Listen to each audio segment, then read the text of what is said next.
A special thank you to each of our subscribers who make this channel possible. Here's today's story.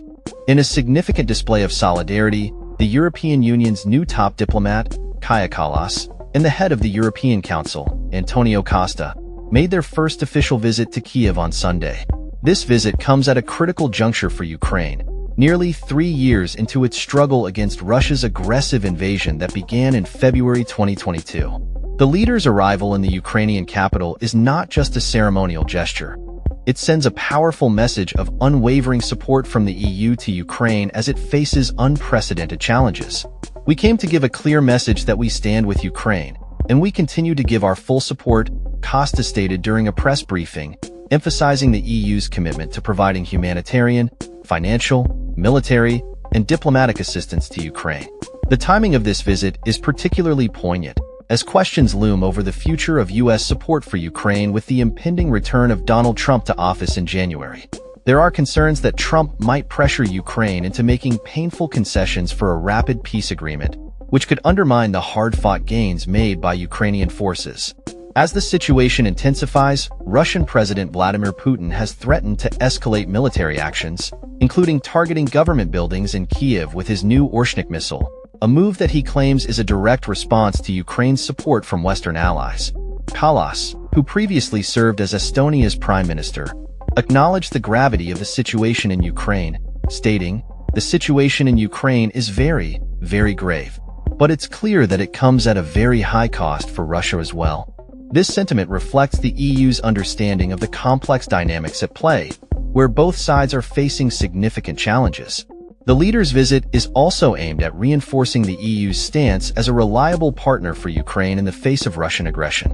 During their time in Kyiv, Kallas and Costa are expected to meet with Ukrainian President Volodymyr Zelensky, who has been vocal about the need for NATO to provide guaranteed protections for Ukrainian territories controlled by Kyiv. Zelensky's recent remarks suggest a willingness to negotiate, provided that there are assurances against further Russian encroachments. "If we speak ceasefire, we need guarantees that Putin will not come back," he told Britain's Sky News, highlighting the precarious nature of any potential peace talks.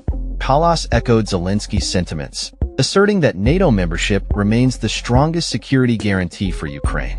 However, NATO diplomats have expressed skepticism about the prospect of granting Ukraine membership in the near future, citing concerns about escalating tensions with Russia. Kallas emphasized that the EU should not dismiss the idea of deploying European troops to help enforce any ceasefire, indicating a willingness to explore various options to support Ukraine. The EU's financial commitment to Ukraine has been substantial, with European nations collectively contributing around $125 billion since the onset of the conflict, while the United States has provided over $90 billion in aid. As discussions continue about the future of U.S. support under a potential Trump administration, Kallas plans to employ a transactional language to persuade U.S. officials that backing Ukraine aligns with American interests. "Aid for Ukraine is not charity," she stated, underscoring the broader implications of the conflict for global stability. As the war drags on, Kallas acknowledged the increasing difficulty for the EU to maintain a unified front in support of Ukraine. "This war has been going on for quite some time, and it is harder and harder to explain it to our own people," she remarked. Despite these challenges, she affirmed that the EU remains committed to ensuring Ukraine is in the strongest position possible should negotiations with Russia become feasible. The visit by Kallas and Costa marks a new chapter in EU-Ukraine relations, with the bloc's leadership signaling that they are prepared to stand by Ukraine through thick and thin. As winter approaches, the humanitarian crisis in Ukraine continues to deepen, and the EU's commitment to supporting its eastern neighbor is more crucial than ever. With the specter of Russian aggression looming large, the solidarity shown by the new EU leaders serves as a beacon of hope for Ukraine and a reminder of the importance of international cooperation in the face of adversity. That's all for this story. We upload videos every day covering many different subjects, so hit that subscribe button to stay informed. Thanks for watching.